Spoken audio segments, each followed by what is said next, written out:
Waves and vibrations. Oscillations, periodic and not so periodic events.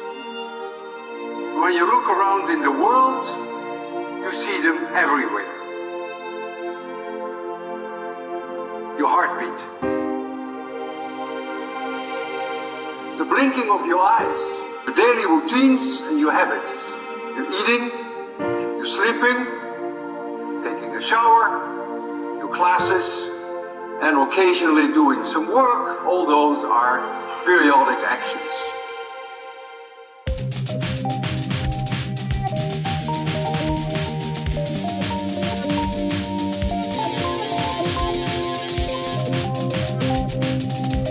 X equals x0 cosine omega t plus 5.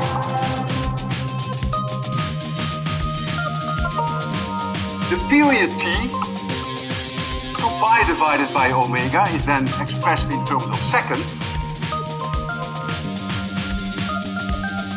And the frequency f, which is 1 over t, is what we call hertz. Simple harmonic oscillations.